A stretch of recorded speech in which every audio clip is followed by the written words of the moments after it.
कर रहे हैं, रुको यार धीरे करो। क्या बात है, बड़ी अच्छी तुकबंदी कर रहे हैं। सिटी कम के कादू के कहले वा की गोरखपुर के सौतीनिया है ना, हमरे लेखा बने हमरे लेखा बने में 100 जन्म लगी, ए जन्म में तो नहीं है ठीक ना। ओके। अरे सौतीनिया कहले रहो तू, यूपी के कहले रहो तू, गोरखपुर में तो हम ही खाली रहिला ना, शिल्पी रहिली ना, खुशी रहिली ना, केहू रहिला।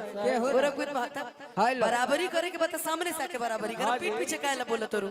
हम तो कबो तारा शहर के नाम नहीं ले ले, लेकिन एक चीज कहेंगे, कुछ कहले होई कहले होई। तू ही ना चाहेला उनके, हाँ जी, उहो तो के चहले होई। हाँ हाँ लोग बनल बा सबके दुश्मन, हाँ हाँ उहो तो के निभाले होई। हाँ जी।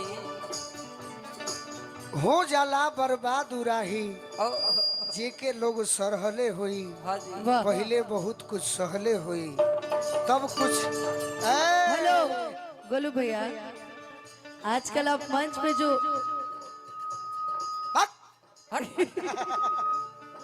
आजकल आप मंच पे जो तुकबंदी कर रहे हैं,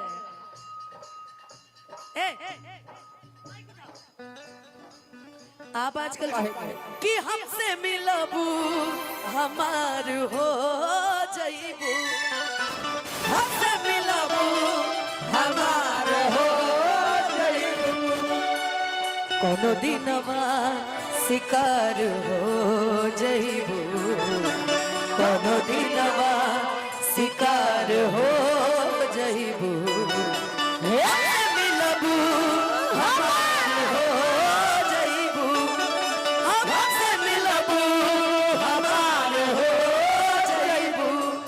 एक अनुपमा गाना था जी कितनी चाहत छुपाए बैठा हूँ, वाह वाह, ये ना सोचो कि मुझको प्यार नहीं, कितनी चाहत छुपाए बैठा हूँ। क्या बात है। लेकिन समय नहीं मिला, ऐसा ऐसा गीत जो हमारा टिंकू भाई सुनता है हाँ जी, तो सोचता है कि ये गीत लिखने वाला कितना महान है। सही। इसको हम भोजपुरी में गाए थे अनुपमा के लिए ही। मान लीजिए, मान लिए दिल से हमारा, दिल से हमारा खेली के तोड़ दे लू, वाह, क्या गाना लिखे हो मेरे लिए, वाह। क्या बात है, क्या कहरा खाती ये दिल खिलौना,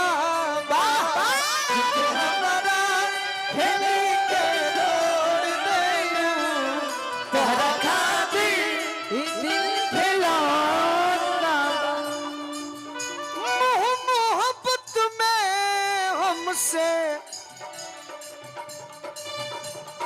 मैं पारो रानी की बहन हूँ।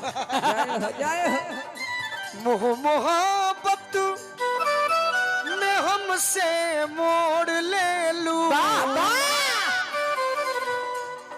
अब कहीं और बिछत बिछौना बा, बिछत बिछौना बा, अब कहीं और बिछत बिछौना। अनुपमा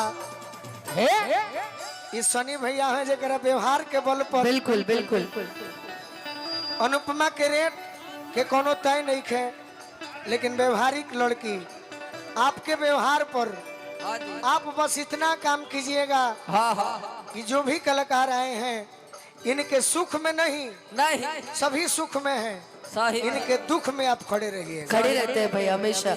मैंने भी आपके लिए गाना लिखा था। मन हमारा से जब भारी गई,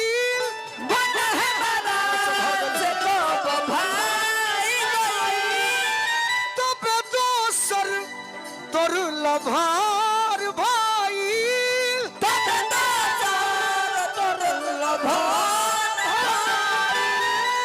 एक समय रहा अनुपमा, बाही के बिछावना, तनी है पापन गर्दन गिरा दो, बाही के बिछावना तू बनावत रहलू गोलू के जनलू की भूलो ना के बिछाना